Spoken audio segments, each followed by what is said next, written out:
Welcome back to the good old Animation Cell channel where we talk animation cells.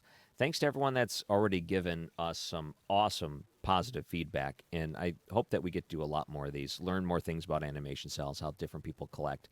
I think you're really going to like this one. Long form conversation with someone that I think is one of the best on YouTube talking animation cells. He goes by many different names, which I think you'll find here. Czar could be one of them. Um, and I think you're really going to enjoy this. So don't go anywhere. Subscribe to this channel if you want to see more of these things. But this isn't really about subscribing or whatever. It's just for people that like animation cells that want to see other people talk about it, kind of like me, and enjoy this one. Look at all of those animation cells right behind you, all properly framed. It's looking good. So we wanted to come up with a title for you. So your YouTube channel is Pop Art Hunter, but Yeah. you said Czar Josh Nichols would work as well. So there's other options for you. Yeah. It's I've been called much worse. And so really anything you want to call me is fine. when I started searching YouTube for animation cells, your videos were one of the first ones to pop up. There's like a couple of different videos that always seem to populate first, but I think you have the most content when it comes to animation cells, and a lot of which is you buying them and having them directly sent to you, and you do the unboxing and you kind of show what they're like. And I'm a radio guy, and I was watching you do this, and you're doing this like in one take because you can only open it one time. And I was really impressed. You're a really good host. So I Well, wanted to give you credit. I don't know if anyone's giving you credit for that. talking myself for hours on end, I can do it, but it's much better having somebody to bounce things off of. So Well, it is probably better than talking to your cells, which I have in the past. When I've tried to separate paper from a cell, please be easy. You know, I don't know, because they tell you you're not supposed to do that, but you always check a little, like, is this going to be something that'll yeah, actually come off or not? And you're like, I, please, I'm please be I'm easy. always the guy that checks, and it's worse when it's two cells. Like with the paper, I'm like, okay, whatever. If there's a little paper on the back, I'll be okay. But like the two cells together, you hear the little crack or pop, and you just like, a little piece of you dies. Yeah. And you know that meme where it's like the one lady is thinking and there's all these numbers circulating through her head. And I'm thinking about that. Okay, how much is this worth? Is it really worth trying it? Should I leave it the way it is? It would look better, but does it really look better? And then all of these calculations have to swirl through your mind. How many cells, by the way, do you own? Do you know? I honestly don't know. I mean, I have dozens and dozens. I've also kind of circulated and gone through and gotten rid of stuff. I just recently sold at auction a couple of folios from Ren and Stimpy. And like Mhm. those sets had, I think one had like 175 different cells for that sequence in there. And that was one of Wow. those things that I didn't feel that I could preserve as well. So I thought I'm going to sell it before it gets ruined. But I don't really keep track. I've got portfolios that I have like the paper stuff in, and I try to frame everything as far as the cell goes on the wall. And then once I run out of room, I kind of like try to pass them on to other collectors and kind of rotate things out. Wait, so you had a Ren and Stimpy folder from a sequence and all of the cells from that, at least that one part of the sequence. Yeah, so I actually bought four sequences, and they're short sequences, like maybe a 5 second clip, but they have like 100 different cells for that particular sequence, and it came with the accompanying drawing for each one of them, and like maybe 15 or 20 of them were just the mouths, maybe another 30 were the eyes. One of the sequences I had was it was Ren driving off in like this Cadillac or something like that with Stimpy like waving. And so even the smoke coming from the exhaust pipe of the Cadillac, each cell is part of that. And so it came with the actual like the time coding sheets and everything that came with it. And I really that was one of those things I regretted selling because I was like, I really want one of those in my collection. But then when it comes to me, like one of the things I pride myself on is trying to make the cells better than when I found them. Mhm. And trying to preserve them if possible. But if I don't think I can do a good enough job to kind of pass those on to somebody I think can, and to preserve 100 some odd cells in a folder like that, it was just it was too much. Like it was just Wow. going to be a lot. How did you even find that? Because I've always wanted to find a box of cells like in the Yeah. wild. It's never happened yet. I have Uh, been searching, so I and actually people found have those those. on eBay. I found a guy who was selling a portfolio, and he had a bunch of them listed, and they were for a little bit more than I wanted to pay. And I just reached out to him, and that's for me, a lot of this has been about just being bold and reaching out to certain people and either asking about their collection if I can get something. Same thing is true for artists. Like I even I bought some animation sketches. I have a couple I can show you later on, but from Aladdin, there's a couple sketches of Jafar, and I bought it from an auction, and I wanted to frame 4 of them, and I had a couple left over, and so I put them on eBay just to sell them, just whatever. And I was contacted by the artists from Disney who drew them, and they said, Whoa. "Hey, those are my cells." And then they went into this whole spiel and told me like who they worked with and when they drew them, and like so it was like this mind-blowing thing. And so that kind of just sparked this little energy of me. And I have some like storyboard stuff from The Lion King, and I bought them, and they looked kind of sketchy. They kind of looked like maybe they were not authentic, but maybe they were. I mean, somebody could have just drew them. And I ended up getting this Lion King art book, and I was flipping through it, and I saw some drawings that looked similar. They had a similar style. So I reached out to the artist they credited in the book. I had a LinkedIn Pro account. And so I went with my LinkedIn Pro account and went into IMDb and found all these names. I found the story writer, and I emailed him, and he got back to me. He's like, "Oh, no, those aren't mine. Those are Joe Blow's." I can't remember the names of everybody. Yeah. Then I got in contact with Joe Blow, and then I got in contact with Sally, and so it was this like train to find the provenance for that particular piece, and so that's a fun part for me, is like unearthing those little mysteries about it. Wow. The fact that they'll respond to you is awesome, because not everyone would do that, but it sounds like when it's something as intimate as artwork, that they're more than happy to at least give you a little bit of information on it. Well, and I think for some of the artists, and this is something I watched your first episode and some of the themes you were talking about, and I think when they were a lot of these artists, when they were producing this artwork, they didn't consider it to be art at all. It was work. I mean, can imagine your long day of painting your 300th cell or something like that, and it's like you just become kind of it's no longer fun. It's work, and though you take pride in it, it's one of those things that you just don't feel is. It's not enjoyable in the same way that we enjoy as artists. So now I think it's almost surprising to these artists that someone, they like my work, they appreciate me. I'm credit number 400 in this movie. Like, really, they know who I am. I think the best example of that, where I was surprised, it was this like little kid moment, is I posted some ads on Facebook for the YouTube channel. And so one of the cells I had, actually posted up my favorite cell that I have. It's from Ren and Stimpy. Oh, beautiful. Look at that. So So what's I the posted background that behind Ren there? What is that device? Is that a vacuum? That's a vacuum, vacuuming him up. And so he's stuck in the vacuum. So anyway, I posted that image up on Facebook, and I put it in like an ad, and just said, "Hey, come to Pop Art Hunter and come watch my videos and stuff." And one day I'm going through the comments, and people are like, "Oh, that's cool, cell," and "Oh, that's really cool." And Bob Camp from Ren and Stimpy's like, "Hey, that's my cell," and I'm like, "What?" Like, it was like one of these moments. I was like, it was like little boy Josh was like, tee, like a famous like starstruck moment kind of thing. That is so cool. So it's really neat. I enjoy that part of it. Your channel, the Pop Art Hunter, and I gave some credit to it earlier, but it is really a good watch. I have learned a lot from it. You've done other things than just, opening boxes, and you do other things than animation cells, but the consistency of the things that you post online, I really do enjoy. So I reached out to you first. It's funny how this worked out. I said, "Would you be the first interview we do?" And you said, yes. And then my boss calls me on Sunday and says, "Oh, hey, so-and-so called off. I need you to work early Monday morning," which meant I couldn't record Sunday night with you. So I'm so glad we're able to reschedule here. Conditions of my rider. I mean, my M&Ms are multicolored. I don't have water in my trailer. Like, I mean, I don't know what kind of ragtag production you're running here, but yeah, hold on a second. So do you have a Ren and Stimpy log behind you? No, that is not a log. That is, I don't think it's officially log. And actually, this is part of the. So it's Ren holding a log, but I don't think it's like the log from the song. And so I have the other cell before he hit himself, and then the one after. These ones actually came from Australia. That took like 3 or 4 months for me to finally get them here. I have one Ren and Stimpy. So let me tell you my strategy of collecting. Okay. I kind of got hooked. The first thing I did was the website Animation Legends, when they advertise all the time on Facebook. So if you Google search anything animation cells, you're going to see one of their ads pop up, because they're very aggressive with those. Yep. So I ended up purchasing He-Man and Sonic.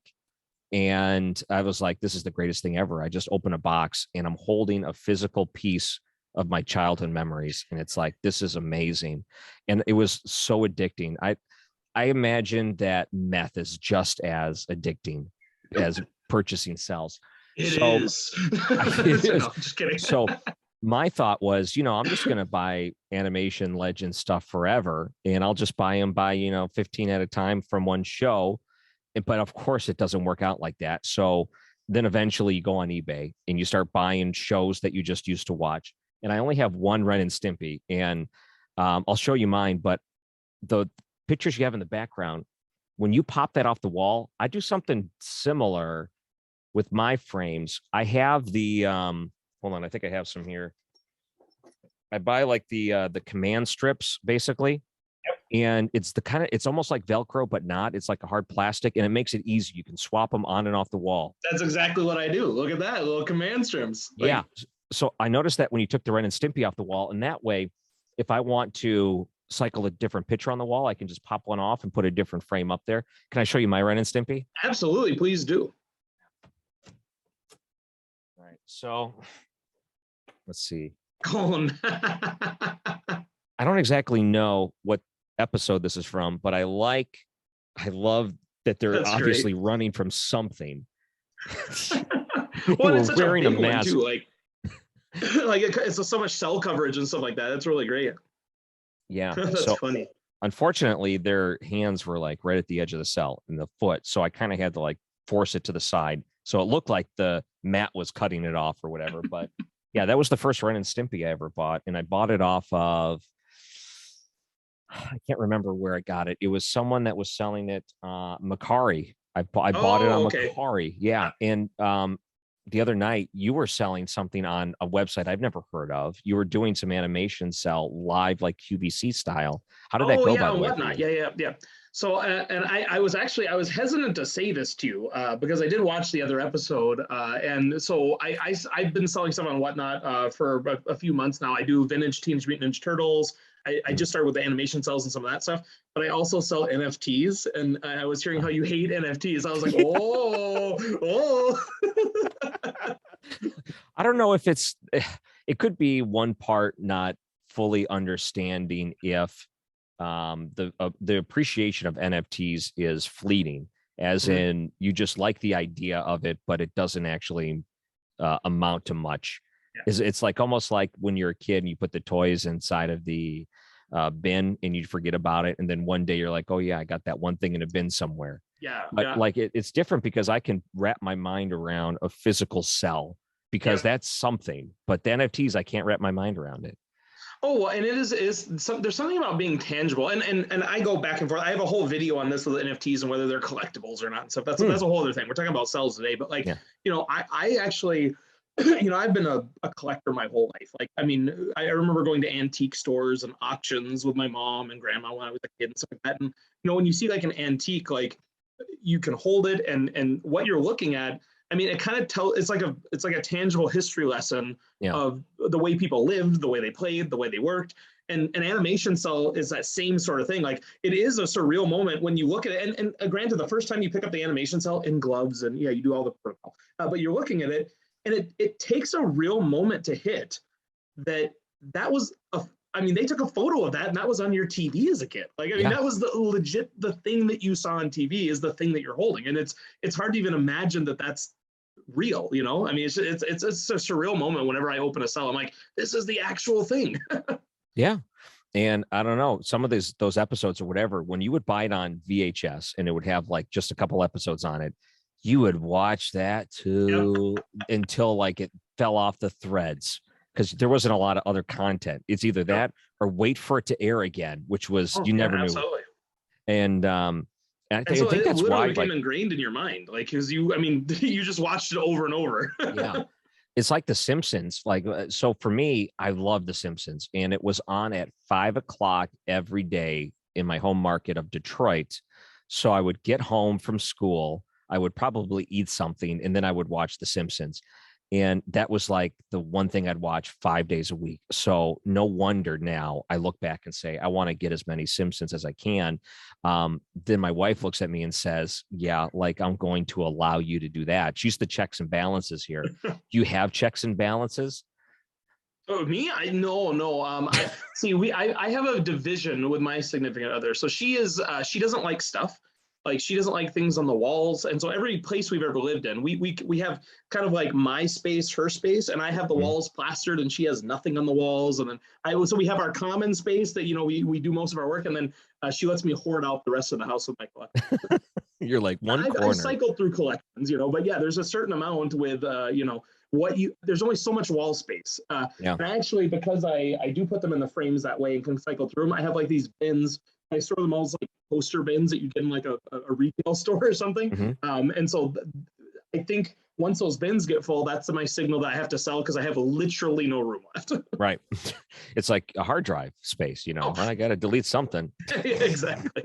I'll just buy another hard drive. We'll get another house. That's okay. Get a storage unit. Yeah. I mean, you have so many different aspects to your videos. You do wear gloves. Do you always handle your cells with gloves?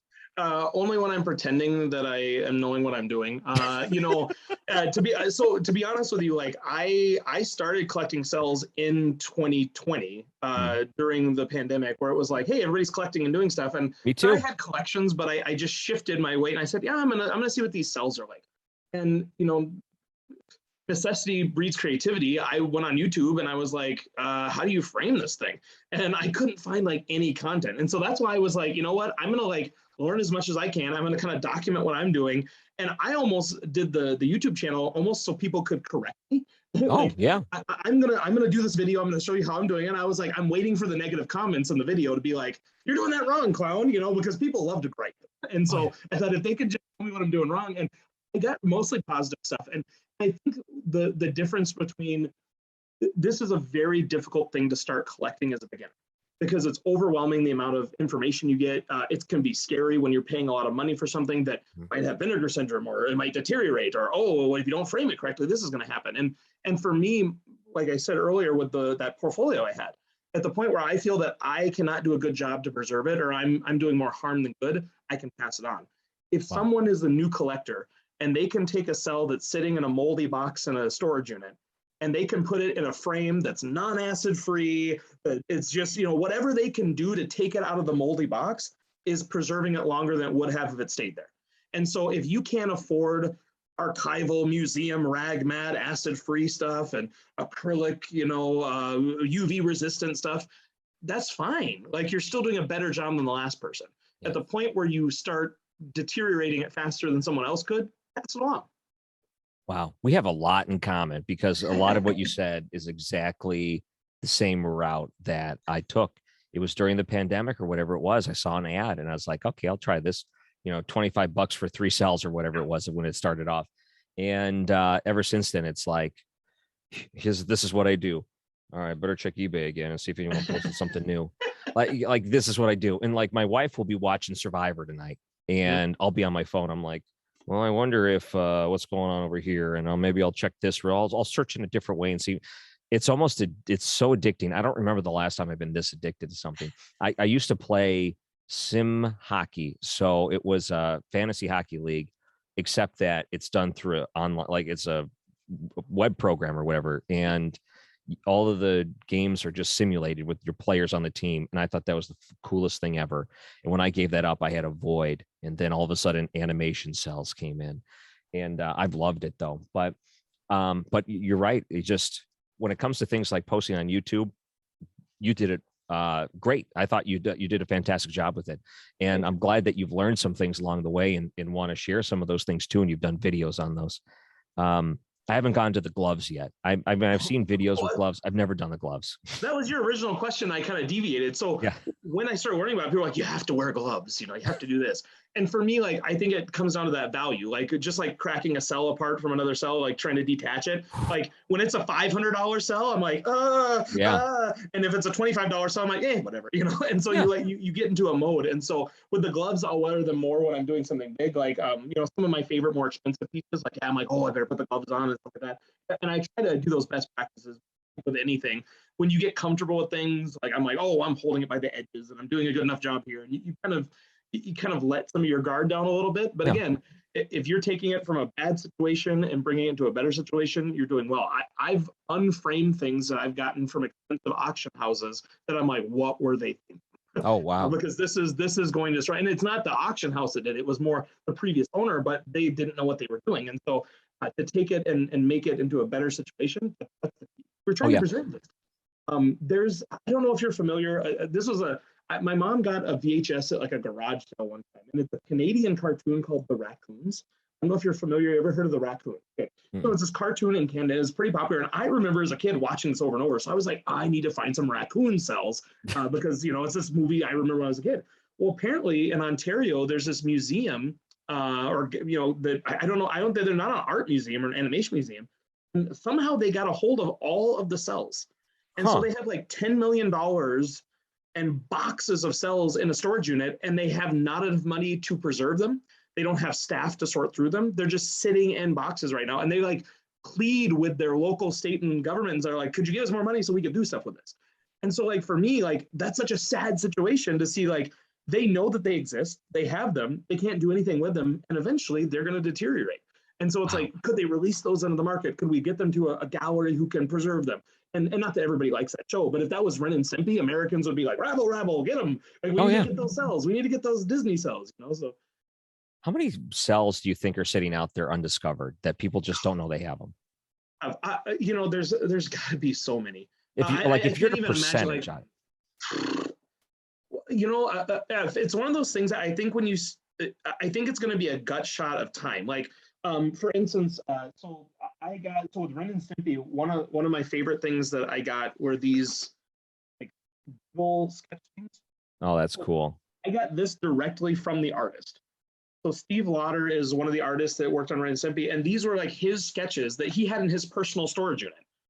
And he's like, yeah, I just had a box of all my extra stuff. How many artists do you think just have boxes of these sitting around? That's amazing. And Yeah. and when you think about it, like I got those from him, and I said, like, this is the coolest. Those are some of the coolest pieces because you get to see the genesis of how it was produced. And these are just his like from brain. What am I Yeah. going to make Ren look like? But how many of those are in the boxes? And so when you think of when these things came out, if it was the 80s or the 90s or something like that, eventually, I don't know if you know this, but people pass away. And so at some point, the kids are going to get this box and they're like, what's all this junk? And they're going to toss it. And that just gives me anxiety that these are going to get thrown away somewhere. So I think the stuff that we're doing, I think the show is great. And I'm glad that you're doing this. Like, it starts educating people as what is an animation? That's just a basic principle. And I think once people start seeing the value of these as artwork and also the monetary value, when the little Jimmy realized that great aunt Ethel passed away and had all these animation cells from her career, and he realizes it might be worth a few dollars, it might come into the mainstream then. But Does until it? then, I think that box is going to rot. Yeah. Does it drive you nuts? Well, maybe this is the wrong way to look at it, but the values are through all over the place. So like you're talking about someone inherits or they're going through someone's house after they die and they're like, I don't know what to do with this. I don't even know why they were collecting this sort of thing. They'll go on eBay and they'll say, oh wow, these are really expensive, and then they'll put it for like 10 times more than what the cell should go for. Yeah. And does that stuff like that, you look at it because the pricing's all over the board sometimes. Does that ever bother you, or does that not even care? Well, there's a couple things about pricing. One, I think people need to look at sold listings and Mm, prices realized from auctions and not the current price. People look at like, oh, there's something listed on eBay for $10 million. Did you yeah. know that copy of Beauty and the Beast on VHS is worth 10 million? I'm like, no, it's not. No, how many of those have actually sold? And so that's one thing with the money. But one thing that drives me nuts, that actually does drive me nuts about the finances, is I feel like people should be collectors first Hmm. and investors second when it comes to their passions. I'm totally happy when people invest. I would like all these cells to be worth $1 million a piece in a year. Hmm. That would be my greatest joy. But when I go into collecting, I buy a cell expecting that it's not going to increase in value. Yeah. And if I pass by it 10 times a week for 5 or 10 years, I feel like that's a value when somebody comes over to my house and I can show them and reminisce with them about a show. That's a value I'm getting from that. That's not monetary. So if I lose a couple $100 on that final sell, that's great. If I break even, I'm thrilled. If I make money, that's awesome. Some Yeah. of those portfolios I got that I sold recently, like I mean, probably on average, I paid like $300 or $400 a piece for them, and like one I sold for like $70, and I was like, it like hurt me, but I only had it for a little while. I didn't have it enough to enjoy it for a long time. And so I think that when people go into this for investment purposes, that's why you have somebody listing it for $10,000. Like, I want Yeah. to make a quick return on this. And I'm like, if you want a sure thing investment, get a high yield savings. If you want to have enjoy of collecting, don't worry about the money first. Worry about that second. Yeah. No, I get that. Um, I don't want to. I don't want to get sued, but I'm trying to remember. Was it one of the auction houses got in trouble? So I'll just say this generically. Do you remember hearing the scandal of them selling the Mario Brothers unopened game? Yes, yes, yes. Okay, I'll just say this generically because who knows what could happen. Someone sees this on YouTube. So to kind of give an idea, so the scandal that people alleged was that the auction house artificially pumped up the value of the game. So someone from the auction house bid an extraordinary number, like we're going to spend $1 million on this Mario Brothers game, with the idea that, wow, we just set the bar of this game being $1 million. So anything else we sell, we're going to be able to get so much more money for it in more commission because people are going to want to sell it through us. And then later there was whistleblowers inside the organization that said, no, they just artificially pumped that up. It's really not worth that. And all these different classic game collectors said, no, it's not really worth that. I don't know why anyone would pay $1 million for this one game. So I'm just saying this generically so I don't get sued. Do you ever get worried sometimes that people are artificially pumping up sells? Do you think it's touched that in a way in any of these auction houses? I think that everybody inflates the value of their own collection. Auction houses are working on a commission. The higher they sell it, the more money they get. And so I think that there's always going to be that, whether or not a particular auction house or a particular gallery is being ethical. I mean that comes down to individuals, and you can't really account for that. And that's why, again, with money wise, I don't look at it as an investment first. Look at it as a collector first. So if you can afford it, there are things I buy. I buy Ninja Turtles. Yeah. A stinking piece of plastic that's worth nothing to half the population. My girlfriend looks at it. She's like, why are you playing with toys? But I'm like, this is my childhood. And I'm like, so what makes that worth $5 or $50 or $500? It's that I want it. It's scarce and it's there in front of me. Yeah. And so when you see it, you buy it. And so if I go in an auction house and I look at it, I'm like, wow, that's an expensive price. That probably means that it's too expensive for me. Yeah. If it's outside of my budget, if it makes me kind of raise my eyebrow. So for someone who can afford $1 million Mario Brothers unopened game, more power to them. If it's worth a 2 point, if it's a 9.2 or a 9.3 rating or something like that, that's up to them. I think that auction houses should be more diligent about those internal mechanisms, but it's really difficult when their entire business is based off of commission with a selling price. And that hammer price is real tough. I mean, buyers have to pay, sellers have to pay over and above. So it's crazy, but they also do a lot of work advertising. So I have only one Ninja Turtle cell, and you can Splinter. I see it in the background. Splinter and Shredder, huh? Yeah. So this is the end of season 2 where they face off. Nice. But this is a generic background. They were actually in the Technodrome. Is that what it is called? Yep, the Technodrome.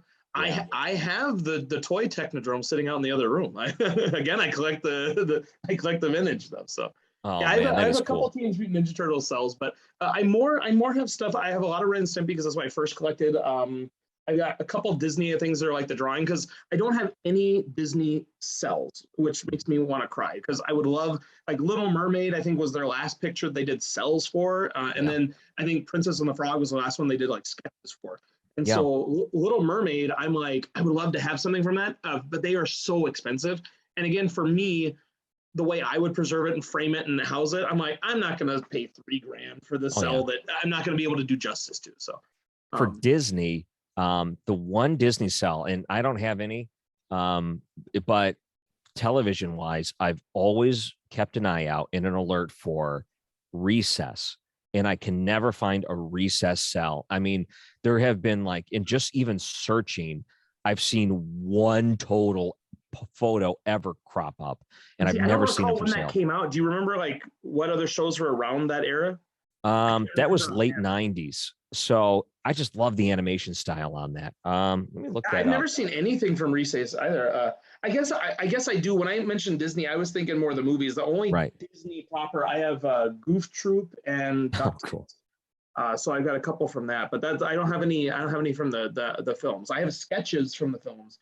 And that's the one thing too, trying to educate people. I'm sure there's people out there that are going to buy a Lion King or Beauty and the Beast or Aladdin cell, thinking that it's from the original movie. And like those are the ones that were created for Sotheby's. They made like that Yeah. special arrangement, but people don't know that. They see a Right. cell and they don't know if it's a Sarah cell. They don't know if it's a reproducer, and it looks authentic and it has a Disney certificate of authenticity. Oh And yeah. so a lot of this, when you're looking at authenticity, it's very hard to know. If it has a seal on it, it could be fake. And if it doesn't have a seal on it, it could be authentic. And so it's like, how do you know and what do you look for? Yeah. So Recess was on 97 to 2001. So it would have been right on the tail end there. So maybe did they do cells for it then? I've seen one online when I do a search for it, but there's only been one. But let me point out something else too. So I work in radio, and we had a guy come in. Oh my goodness! So he was an Elvis impersonator, and this was on like an anniversary date. And I was talking to him, and he mentioned animation cells, and I lit up. I was like, "Whoa!" So it's the first time I've ever heard anyone else in my No, life you were bring like, up an animation cell. oh. He didn't do it like that, but he brought it up, and he said, "Oh, I make fake Disney animation cells, and I sell them." And I heard him say that, and I wanted to so bad just punch the sideburns off of his face, because I'm like, "Are you kidding me?" That's what he does. And he's like, "Oh yeah, one time we even sold one at a charity auction. It got $500 or something like that." And I'm like, "Did you disclose that these were replicas? Like you were making these things?" He's like, "No." And I thought, I'm never going to be able to buy a Disney, because everyone, Yeah, like you just that's like what people do. They can make really creative fakes. You have to know what to look yeah, for. yeah. Well, and again, having some provenance, and some people assume it. I've done it myself, where I buy from a reputable auction house, and I think, oh, well, that must be real, you know. And some of these things are great forgeries. I mean, if somebody can forge a Picasso, they can, forge a Ren and Stimpy, you know. Like, I mean, I'm sure it's possible. And so, like, I mean, those things are out there. I think if you just do a little bit of research and you look at a lot of it's just the matter of it's that too good to be true. I think you've mentioned that before. Like if it's too good to be true, it might be too good to be true, and sometimes it's worth the risk. Those Lion King sketches that have those like the rock stuff or the like I didn't know if those are real, and I took a chance on them because like they kind of look like they're in that zone. I had no idea, and then you have to do a little research afterwards, which can also be just as fun as the of it is digging up that little treasure hunt of where they came from and where they're from. Oh yeah. Well, I did that with my Simpsons. It's the first time I've spent that much money on a cell. That was the most expensive. And I just did that recently through the animation cell Facebook group that someone was just posting. I'm like, so I mean, I did a little research because it was a good price and everything checked out. So I bought it, got it here, and did the screen match, and everything worked out perfect. I'm so happy I did it, because I've always wanted a Simpsons cell. But this is what I find out. Once you get one, you're never satisfied. So like, and that's like, I don't know how it does it. It's almost like there's like a certain like tier where you're like, okay, once you get to a tier, you're like comfortable spending that much money, and that's dangerous. So I was messaging someone on eBay because they posted probably the best Simpsons animation cell I've ever seen in my life. Most beautiful animation cell. So I messaged them and I said, "Hey, I'm not spending $1,200, but I just want to let you know this is the most miraculous cell I have ever seen." And he said, "Oh yeah, I have a Hank Scorpio and Homer one going up soon, and that's my holy grail." So now I'm thinking to myself, either I have to like shut off my internet to prevent myself from doing this, because I don't want my wife to leave me. But that's my holy grail. Do you have a holy grail cell? You know, for me, again, I very much like the process of animation. So having like the raw sketches, having a storyboard, having the a character model, having all the way up to the cell, the backgrounds. Like I like having one of each of those stages. And again, for those example purposes. So when I'm talking to somebody, I'd be like, "Oh, well, let me show you an example of this."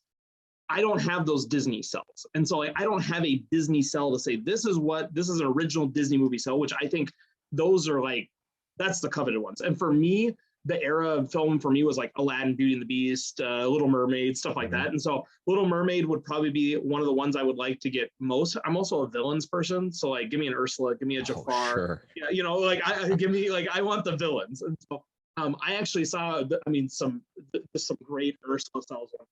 Oh, I really wish I could bring myself to spend that much money, but I would like that. There's a couple shows like I don't have anything from Who Framed Roger Rabbit, and I think that would be really cool to have an example of mixing live action with the animation, and that would be kind of cool to frame together, like with the screen. So that's another one I've looked at. But again, those are just for that sample purpose. So I can, somebody's like, well, how is Disney different than a Don Bluth? Like if you look at any of Don Bluth's movies, like American Tail or Secret of NIMH or Land Before Time, they're all like really dark and sinister, and they have like a heaviness to them. And Disney's like, like even the villains are like, I'm gonna smile and sing a song. And so I think it would be cool to have that other example of it. Like here's a happy, lighthearted one, and also here's a more darker kind of. That is really cool. Yeah, I see you have DuckTales. I do want to get one of those in the future. That's a cool one. I want a Scrooge McDuck. I don't have a Scrooge McDuck cell. I have the Beagle Boys. I think Beagle Boys, that was what they're called. And then Magica. You want to see my favorite cell? Yes, please. Okay. This is my favorite in my collection. I took it off the wall. It has so many 3M strips on it. It might be worth more than the cell.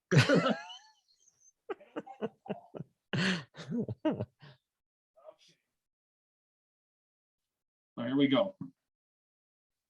So this is a Templeton from Charlotte's Web. And it's on the original hand-painted panoramic background. Wow. So this is like, and so I positioned it exactly like it is in the film. And I love Templeton the red. Wow. Look at that. And so the thing about this is like, so one of the things I really like is, and I this is like kind of that boasting factor where I'm like, I have the original like cell. Like when you get a cell, it's a 1 of 1. When you get the background, it's like a really, really, really 1 of 1 kind of thing. So this is the one that I show off. Like when somebody comes to my house, wow. And they're like, "What's Charlotte's Web?" And I'm like, "You're too young for me to get out my house." But like that is awesome. One that I think is really neat because it like the way I have it set up is that what I told you, that surreal moment of this is how it was on the screen as a kid. Like they took a photo of this and that's what you saw. And like to just to hold something like that is just neat. So that's my favorite song. For me, that was almost, I don't know about the timing on it. It just worked out. So here, let me tell you my history of Charlotte's Web. I've probably seen it about 50 times because in grade school, whenever there was a substitute teacher and they wheeled in the cart with the TV and the VCR, they showed Charlotte's Web. So I mean, that was the go-to video at school, Catholic school. So a bad way then. You don't have good memories of Charlotte's Web. Oh no, it was great. It's like, we're not doing any work today. Bring on Charlotte's Web, please. Well, and actually, like a couple years before I got that cell, like I do a lot of like local community theater and stuff like that, and I direct and write plays and things like that. And they had auditions for a show at the university, and they were doing Charlotte's Web. And so I remember going to auditions, and I wrote on the audition form, like they said, are you looking for a certain size role or part? And I was like, Templeton or nothing. I wrote down. And so they cast me as Templeton. So I was able to play Templeton. And of course you got to do the Paul Lynde voice, like, oh my gosh, that's so good. Like you gotta get into it. Oh, animation sales are wonderful. And then I got that cell a couple years later. And so it completed the whole thing. So. That's so cool. Well, it's something you brought up though. I have a friend who sells like baseball, football cards, things like that. And he said, it's all about grading right now. He said grading is like the thing because you can have a card that's valuable, but if you grade it and it's graded high, then you have a card that is so much more rare because there's less cards graded there. You have something that makes that valuable card even more rare. So it's even more appealing to collectors. So being able to have like a key setup, is that what it's called? A key setup where you have the original background. Key master makes it so much more. A background, it's the master setup. And I see, for me, I call a master setup if it has a background from the show. There's some people that sell a random background from any show. They'll take a $5 Animation Legends background and put it with a cell and be like, that's a master setup. And I'm like, ooh, like I think it should at least be from the show. But yeah, key master is when you have the whole setup. Yeah, I mean that's close to the grading thing is an interesting. It's like this whole phenomenon, like the collector aspect, like increasing, since like the pandemic stuff has been a unique thing. But the grading also up-ramped. So I actually, one of the other little side collections, I like a lot of different artwork. I do like independent posters and movie posters and all sorts of stuff like that. And I have a lot of like 1940s, they're called Mutoscope cards. They're like these little vending machine cards. And some of them have like the old like pinups that you would get like on the side of the planes and stuff like that. And so those cards I would send in, they were oversized cards. I remember the first time I bought some of them, like I bought a couple on eBay and they were graded by, I don't know, 6, 7, 8, something like that. And I bought them from the guy and I made him an offer. And he's like, well, I can only go this low because they cost me $10 a piece to get them graded. And that was just something I remember him telling me. So I decided to go and get them graded myself when I got more of them. And when I got them graded, it cost $20 a piece. Oh, yeah. A few months later, when the pandemic hit, it was $50 a piece. Yeah. Oh, and yeah. it's been retaining that value. So something that I paid $20 for now costs more than double that just to grade it. That's and ridiculous. Not including, but it's crazy. It's just crazy. And I know that's just the major trend right now in that sort of thing. Are there any trends in cells right now? How do you encapsulate it without it getting vinegar syndrome? There's no way to there's no way to grade it and then say it's going to keep that grade because it's going to grade. So there's no way to encapsulate it. When you downsize, what do you primarily sell on? So is it eBay or what do you prefer? What do you think gives you the best return? Well, so actually that's interesting. So I worked with a large auction house recently. One of the well-known ones. I worked with a local gallery recently. I've sold on eBay. I've also sold on Whatnot, and I only mention Whatnot by name because it's kind of a unique platform in that way. And I've sold just personally. And the thing that I found is that if you need money quickly or you want money, and if you need some sort of return in a decent way, the auction house and the galleries, it can take a long time. I think it took me 5-6 months to get a check. Wow. Because I had to send in the artwork at my expense, and they took time to catalog and to photograph and everything, and then they had to do the auction stuff, and then it was a month after the auction they would put a check on it. It took so long. I sent 2 pieces off to a gallery. One sold before, it sold within 2 days of being on the website, and this was in, I think it was in September of 2021. I still haven't received money because they put them on a layaway plan, and then they did it. And so so if you're looking to I'm going to sell this to get more money to reinvest in a different collection, or hey, I just saw this auction coming up and I want to get quick money, that's not the way to do it. Also, I feel like sometimes I like to sell offline because I want to get it to the collector that I know wants it. Yeah. For example, and this is not disparaging anybody you were talking to, but for me, I would knock money off of that $1,200 sell that you wanted because you reached out to me knowing you couldn't afford it and just said, I want this. I'm gonna probably make less money if I got it to an auction house anyway with all the fees. And I'm able to get it to somebody that I know is going to appreciate it more than I do.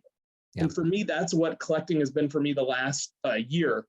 Teenage Mutant Ninja Turtles or NFTs or whatever I do, I'm trying to help people complete their collections. I'm trying to pass on that joy of collecting. And I think you can do that offline more.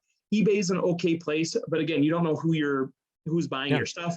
And so I do like the collectors groups. I think Facebook has a lot of groups that are really great to work with. Yeah. And then also if you can trust it and you're smart about, the transactions you're doing and not, doing shady things, don't walk down the dark alley at night. Don't pay with PayPal goods or friends and family, don't send it via Venmo or something like that. Right. But as long as you're following those rules, I think those can be some really great ways to sell. So I've done a lot of it, and I prefer more of the low scale things for quick turnaround. Yeah, that's really cool. The more I sell, the more I can buy. I know. And that's kind of the dream. I keep thinking, okay, one day I'm going to find a box or I'll pay whatever it costs just to sell it. And then this is the negotiation I made with my wife. I bought, I don't know, some guy's collection. There might've been 40 or 50 animation cells of Ghostbusters on there. And I thought, that's what I'll do. I'll keep the half that I want and I'll sell the half and I'll just, break even on it, which is basically the plan that happened, but it's taken a little bit longer than I thought, but still, I was like, okay, so that's going to be the next plan. I'm going to buy a box as an investment. I'm going to sell as many as I can. And then I'm going to use that to guilt-free buy something. Guilt-free.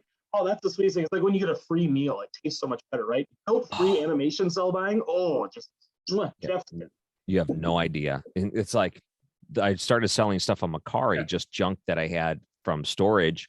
And, you find that you can do $20 at a time, adds up pretty quick. And then you have a guilt-free, hey, here's $200 or $300 I can spend on something. That's awesome. Guilt-free. one other thing I'll mention about like the Facebook groups and those like communities and like and I think Whatnot is similar. Like I build, you know, a TMNT community that likes the Teenage Mutant Ninja Turtles, or a animation cell community. Like I try to Oh, build yeah. those groups. And when you have those community of like-minded collectors, I think you also run out. I think you get the best deals. You have a lot of people that have they're collectors first, and so they have a lot of integrity. They're not trying to rip you off. For the most part, you've got people that are really caring about it. And I sometimes find outside of that, when you're on, you know, some of the lower auction sites and stuff like that, people are just trying to make a buck. Like you said, putting something up for 10 grand or something like that. And I've made more money by having integrity than I have by just trying to make that quick dollar. I bought a box of Ninja Turtles from a lady in town, and I was like, and she had a bunch of other stuff. She had Star Wars and Masters of the Universe, all this stuff I didn't know anything about. I bought it for a couple $100. I'm like, I don't know what this is worth. And I remember I ended up selling it for like 10 times the value. Yeah. And so I went back to her and I gave her a pile of money, and I was like, I just wanted to half with you the money because I didn't know what these was worth. I go back to her time and time again. Every friend, every family member that she knows that has a box of toys, she's like, hey, go to Josh. He's going to treat you well. And that's what awesome. you get in these groups, is you get these people that they bought that $20 Animation Legends cell the first time. And then they work their way up to the master setup. And then they work their way up to this and that. So they've been through that journey, and they want to help that person get started just the same way. And that's the beauty of those groups. So you're saying it's a bad idea when I meet someone in person and I know I'm going to rip them off. I go, see ya, sucker, and run. So you're saying it's a bad idea? Yeah, you can do that. They just might not come back to you. You know? That's how I work with things. I'm like, you know, I'm more the guy that waits for them to turn around. I'm like, you know, I give a little. But see, I haven't found that yet. The best deal I ever got at a garage sale, I bought a box that had a Nintendo 64, 4 controllers, and about 8 games. And the lady's like, I don't know. And I said, I don't know, $20. And she's like, sold. And ever since then, I can play GoldenEye in the 64 and just dominate on it, because I'm like, this is the best deal I've ever got in my life. Now, it wasn't for resale. It's something I'll probably take with me inside of my casket. But I have found that I've really enjoyed just searching, researching. And I'm glad there's people like you to talk about animation cells. This is like kind of, because my wife won't talk to me about it. She completely shuts it down anytime I try to bring it up. Yeah, I luck out when I buy something nostalgic. So I don't know if your wife has any favorite cartoons from when she was a kid, but maybe you just need to sneak one of those onto the wall in the collection. Because like, you know, my girlfriend loves Charlotte's Web, or she loves, you know, American Tail or something like that. So when I buy one of those, she's very excited. When I buy Ren and Stimpy, she's like, like, so she can't say anything positive about it. So make sure the ones that are within her eye shot are the ones that she loves, and she seems to be a little bit more receptive. Yeah, my son. So I have a couple of Doug cells, and he started watching it when it's on Disney Plus. So he likes looking at the stuff that he's like are kind of interested in. He's a little young. He's 7, so Ren and Stimpy's not his thing. But he likes it when I buy something and I'll open it up for him, like the package. He kind of enjoys the one-person unboxing. You do it for a lot of people. So what's the future of your YouTube channel? What's going to be your game plan there? Are you just going to keep making it while you're having fun? Yeah, well, you know, I've been slowing down a little bit. Like I have a full-time job. I work for a university. I do like website and stuff. My part-time gig is I run their varsity esports program, so I'm doing that. Then I have a side business, and then I do auctions on Whatnot, and then I do the YouTube. There's just like so much stuff, you know. And when you get like overwhelmed, like it's like what I did is I decided when I started the YouTube channel, I was like, I'm going to do this for 1 year. I'm going to actually commit to it for a year, because I'm really bad. I'm really fickle. And so I decided to do it for 1 year. I think I'm like over 250 videos now. And I got to the point where I was doing 6 videos a week. I like Monday, Wednesday, and Friday was art, animation, art, cells, posters, all that stuff. And then Monday, Wednesday, Friday was Teenage Mutant Ninja Turtles and stuff. Now I'm getting so busy the last couple of months. I've been busy with work and side stuff that it's been like, oh, I only have 3 videos a week, or oh, I need to put another video up. So I'm hoping to get back on a good schedule. I shift collection so quick, and now I'm not getting as many cells. Like the quantity of cells that I have on my wall all came in a heap. So I was able to make a lot of quantity videos, but I want to start going back into more of that Animation 101 series. Like a year later, what have I learned? Like, well, what would I do differently? Or, you know, and I just did one video of I had a Charlotte's Web background that slipped in the frame and it actually came out of place. And I was like, oh, I'm going to make a video of like, how do I fix this? Oh, Why did it happen? And so like that was, so I hope to maybe go in that direction with the animation piece of it. And I've thought about doing interviews like this, but bless your heart to set up and coordinate and do all that stuff. You're doing a great job with that stuff. I just don't think I'd have capacity to try to work out all the logistics that you're doing. yeah. Well, no, you're video too, so the bar is pretty low. I'm not like you doing 6 videos a week where you were like you're 250 videos in, so I can't even compare. But I just have this. I'm lucky to have this home studio because I work in radio, and during the pandemic, I had the option from working from home, and I was like, absolutely.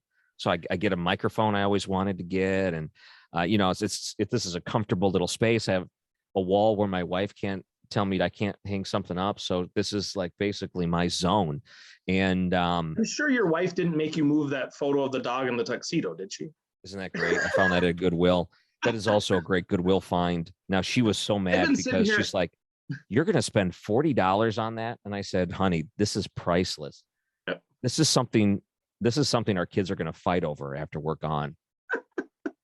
It's hand painted. I do auctions, and so I've been sitting back there like, okay, what can I start a bid on for that? I'm gonna make him an offer here. That's a beautiful.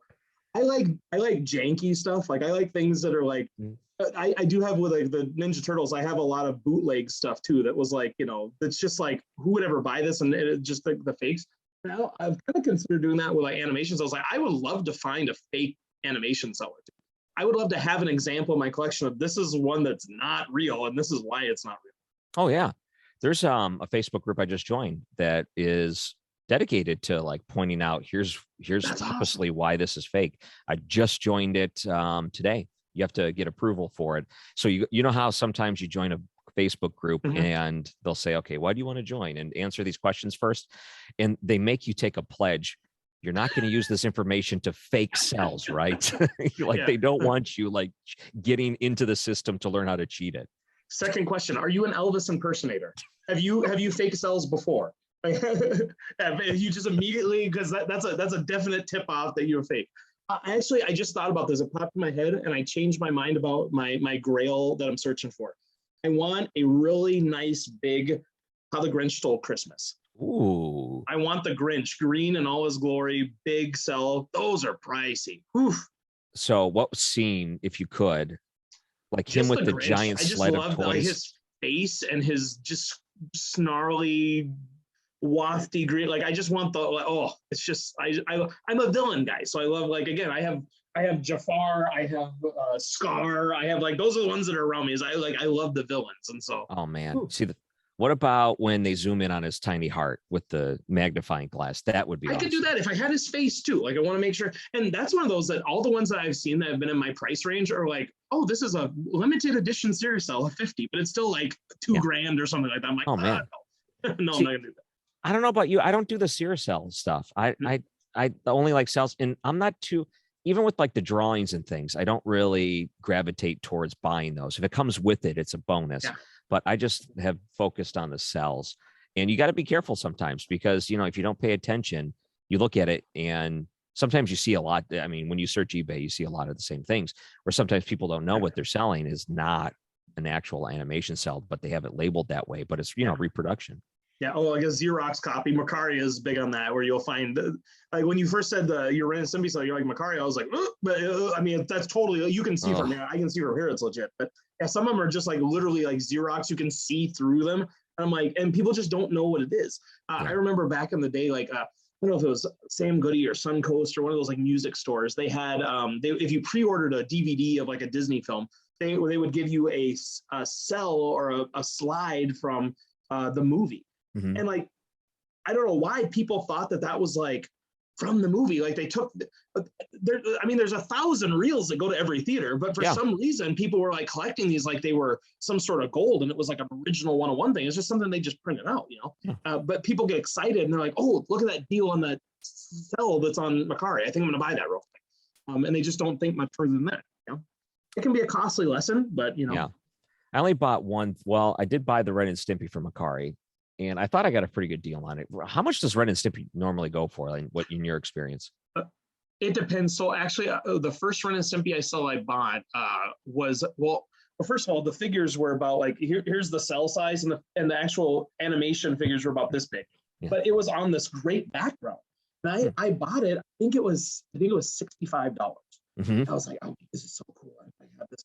I got it, and the background was a photocopy. I didn't realize that. I thought that it was the whole thing was a cell. I didn't Oh, realize yeah. that. And I wanted the background. The background was just incredible. I'll have to find a photo someday. I don't know if it's safe for a stream. It was one of those. It was like just like this cell that was just hilarious. It was one of those gross out things, but it wasn't that. So that was $65 from the same company. About 6 months later, they were selling them for 150 piece. Whoa. And that same gallery now is selling them for about 275. Whoa. So that is how much they have gone up within the last like 2.5 years. Wow. On some of the bigger auction sites, it was actually funny. One of the first auctions I watched at one of those big auction houses, where I mean they're selling $5 million this and that. They were selling stuff, and they were like, oh yes, and Ren and Stimpy up next. This is from an episode, and I think it went to $7,500 for a title card from one of the episodes. And the guy was like, the auctioneer was, he didn't know what to do. He was like, what is this? Like, he had no clue what Ren and Stimpy was. He had no concept of what this was. He's like he's thinking like this thing is going to go for $20, And so he was trying to whip through it. And all of a sudden he got into it. He's like, yeah, it's going big. And it went for just huge amounts. And I think because of that craze, the prices have inflated. I think they're starting to go now because the market is like oversaturated with Ren and Stimpy now, because everybody's coming out of the woodwork from Great Aunt Ethel's attic, and they're pulling out the cells. So right now, Rocko's Modern Life, Cat Dog, Cow and Chicken, things from Cartoon Network. The most I ever sold a cell for, and it turned out to be just good for me. I bought a cell for $65 from Cow and Chicken, and I had a guy that like it was years later when the Cow and Chicken stuff started to go up, and I was like, yeah, I don't know, make me an offer. He's like, I don't know, $1,200, and I'm like, what? And I was like, well, I don't know. I was like, oh, I guess, I'll throw in free shipping for you. And I was like, but I ended up, making a good deal with him. But it was like, I mean, for him, that was nothing. Like $1,200 was nothing for him. Man, I paid $75 for it. You fell out of your chair. So startling. You start, you passed out. When you came to, you're like, I hope the offer's still good.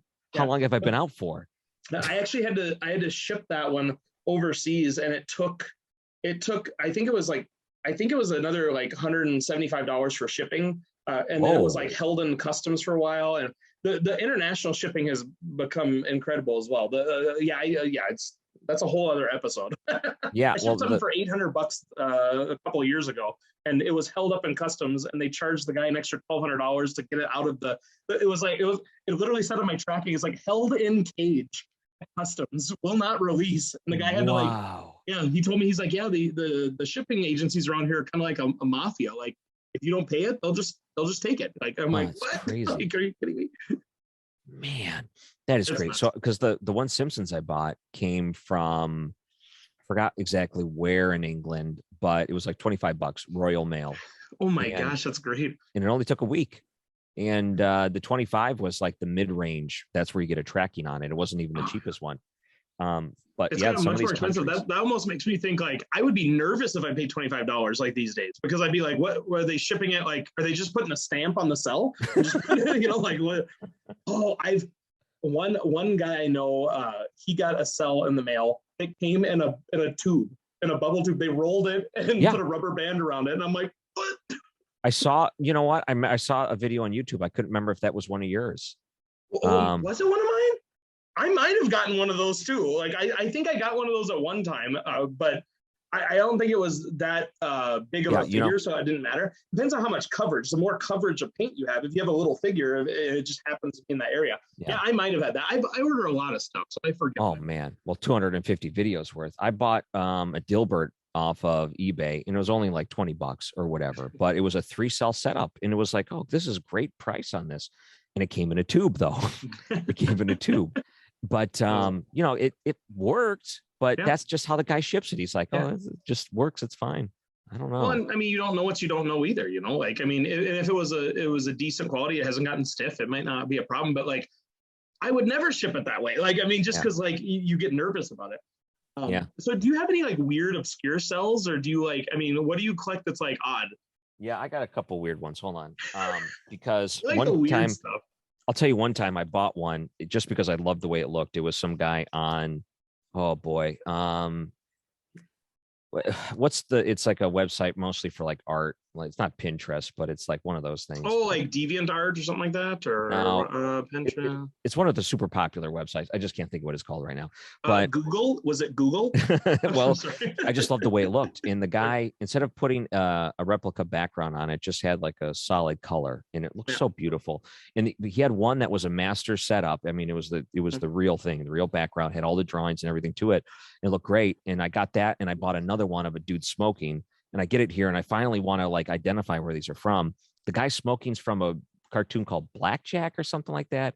It's a real popular anime. It was a cool looking dude. Let me see if I can bring it out here real quick. But the other one was from a hentai, which is Japanese pornography. I find it out after the I had fact. no idea. No idea. It's a dude sitting on a bed. And he's just like looking defeated. And I'm like, oh, that's kind of a cool look. He just looks like he's defeated. And I later find out it's like hardcore Japanese pornography. And I'm like, I And you can't wonder put why this your with the wife rest of my doesn't like your cartoons. animation collection. Yeah. So I ended up selling it, but I put a big disclaimer on it. I was like, I want you to know this is where it comes from. Because I first thought there might be some like freaks out there that like this sort of thing. Here's the one. This is the one that I thought just the artwork was really cool. That's great. That's So cool. I think it's called Blackjack, That's like, and I have the it's like drawing such with a it. large, like it's so much cell coverage.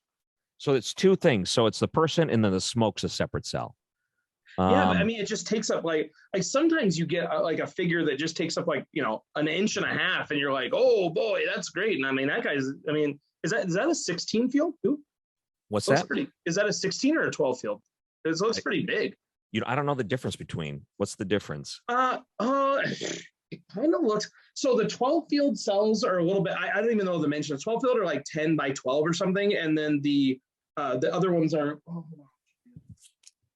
Large. Okay, so like, so here's, as far as like size wise, so this, the Ren and Stimpy one here is on 12 field cell, or is on 12 field paper. The cells are the same size, and this is a 16 field, like, and so like that's the size difference. Oh, okay. So it's just much bigger. You know, I this one it doesn't seem different to me. I guess Yeah, it all seems the same. Maybe it's the camera too. It just things, objects appear larger. Yeah. I only have one that seems over. I have like from Street Fighter. I got that from Animation Legends, but it's a bison and it's much larger. In fact, it sticks out over the top of the binder. Like it's too tall. So that must be what you're talking about. Yeah. I only have a few of that. I think mainly Land Before Time. I've got some character models. Yeah, I got a couple things from different shows, but not too many. Usually they're the 12 field. Some of the others, like Don Bluth did some 16 field stuff. Just, I think I don't know what it is. It was just the detail or something like that. I have one piece from, I don't know if you were, because I think you stopped by my auction. I showed off one of them, but I have a panoramic background from American Tail. And it's signed by Don Bluth. Like I bought it, I got it from this guy. I actually traded one of those Ren and Stimpy portfolios for it, and so I ended up getting it on trade. But it has no good written all over it, on the back and on the top and everything. It's like this masterful full panoramic background, and they brought it to Don Bluth, and he's like, yeah, no good. Like, I mean, like it was just, it's like it wasn't approved, and it's like so nice. Like, and I'm like, can you imagine spending your whole day making this like wonderful piece of art? And it's, yeah, that's not good enough. Make it a little less green, a little less, and it's like so intricate. Hold on. No good. Oh man. Again, it's not just like a background that has nothing. Like, look at the intricacy. Like, I mean, there's just like little details like everywhere. Wow. And they just wrote like no good on it. Oh, this is not good. No good. Oh man. It's just crazy. I can't imagine having worked on those episodes, and that's where that notion of it's work for them. And they just were pumping this stuff out, and they're like, "Oh, the boss doesn't like it.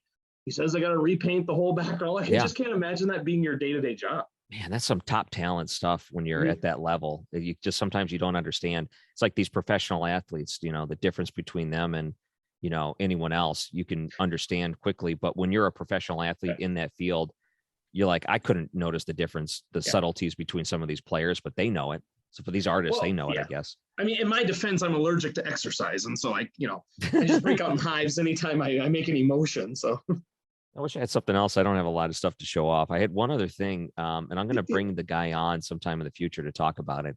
He was talking about how sometimes he said I don't know if this makes it a more rare thing or not, but he said that when you're watching a cartoon and there's like a motion blur, he's like, if you have a cell as part of a motion blur, you might be the only person that knows what that looks like without the blur because you own that cell.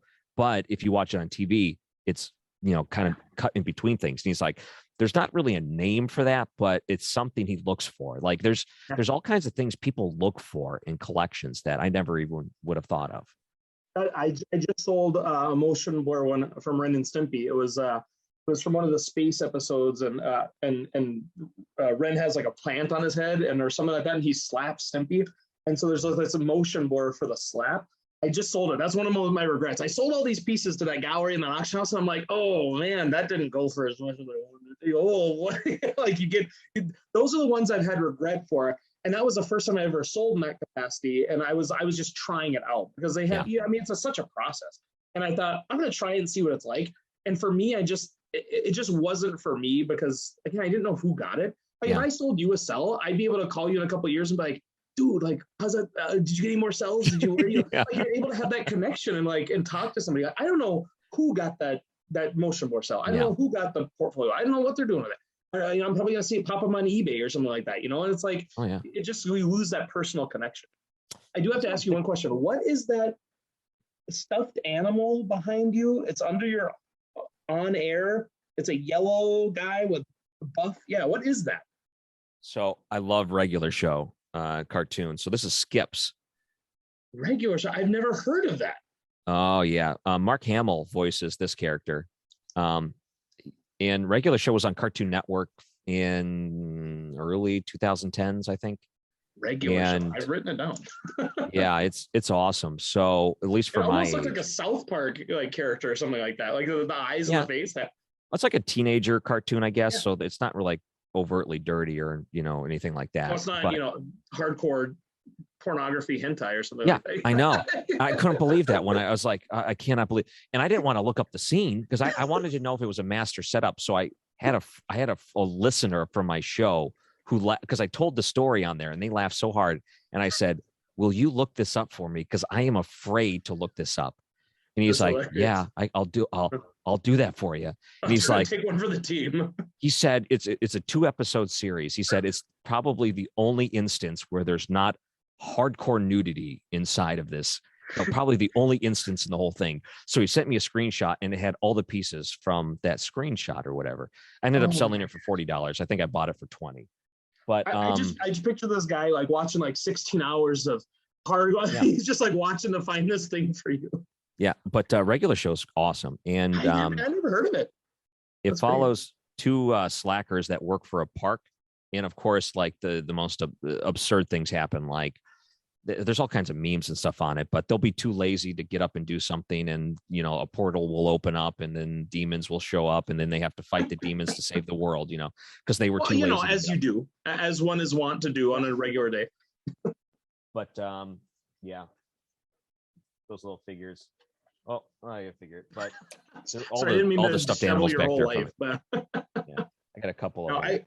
I think like this show and like what you're doing is just like I mean, this is sort of like necessity for you. I think like you're getting into this. You're like, I want somebody to talk to about my cells, and it's kind of the same thing with my channel. I was like, I don't know what I'm doing, and I wish somebody would help me. Like, I think as this progresses, more and more people are going to start sharing and not just being closed. And that's one of the things I've been very adamant about with my collection is like, I want people to see it. Like, so I will rotate some stuff out. I want people to I show it off with photos and with the video. So many people have it in their basement and nobody ever sees it. We need to come up with a sign for like animation cells, like an A and a C or something. So like, then when you meet someone on the street, if they collect. a little tat or something, like, hey, are you a collector? Oh yeah, I'm a collector. That's very good. I love this conversation. We've been going for an hour. in plus sometime, and it went by like lickety split, man. This has Well, gone hey, by quick. if you ever need somebody else to talk to again, I can bring out some different cells, or we can pick a topic. Like, and that's when I made that like 101 series, I tried to like go through like the different things, like why shoe collect, should you invest or not, the framing and stuff. There's so many aspects. There's a steep learning curve Yeah. if you're just getting into it, and I think that's the thing that so many people are just scared to start because they're like, I don't want to screw something up. I don't want to mess something up. I want to pay this money and then have something screwed up. And it's not terrible. You just need somebody to help guide you along the way. And that's where it's like that old adage. Like when you get to the top, you send the elevator back down. Like when you've gotten your grail sale finally, you send the elevator back down. You help bolster up the other collectors. So you think about what's hot right now, like Pokemon cards or whatever, because of that one YouTuber that does the stuff. You know what a card is, right? You know the experience of opening up a pack of cards. You know that some cards are worth more than others. Some are special for whatever reason. You understand the concept of it. If you don't know what a cell is, it's such a foreign thing. It's like you're learning a completely new thing. That's why it's so intimidating at first. It's just something that no one really has ever experienced that. I do think and I still want to be friends, but I do think to your comment in the last episode, I don't think that NFTs for movies, since they're not doing cells anymore, I think that might be the way that young people get into kind of preserving the history of film. And like, I think over the course of time, like film history, like I love The Wizard of Oz.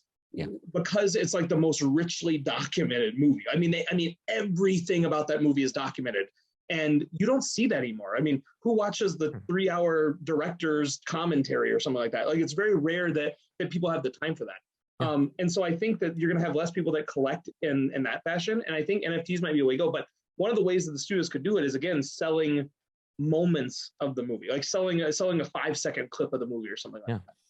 And I think that's a way that young people can collect. And if you keep it alive in that fashion, they might also be the people that when they go to Great Aunt Ethel's attic, they say, oh, I've got all these NFTs, and look at these old NFTs. Look at these old. It's like when somebody I had a coworker I worked with, and her son, like, they had a landline phone and it had a busy signal. He thought it was broken. He was like, well, it must be broken. It's beeping at me. That's a busy signal. He had no concept of that. Like, what's a VHS? What's a DVD? And so even though that it's a new thing and a lot of people don't understand it, and I'm an old guy too. I'm just getting into that kind of stuff. But I think it might bridge that gap between them collecting parts and moments of film and then possibly bringing that forward with some of the old stuff. Because who's buying the Steamboat Willie cells and drawings right now? Who's buying these 1920s, 1930s animation stuff? Well, it's not the people who watched it originally. Yeah. So somebody is buying those from the past. And so if we can keep perpetuating forward this art of preserving film, and whether it be an animation cell format or movie props and memorabilia, I mean, I get into some of that stuff, but like, you can preserve it. I think that's just huge. That is huge. Cool.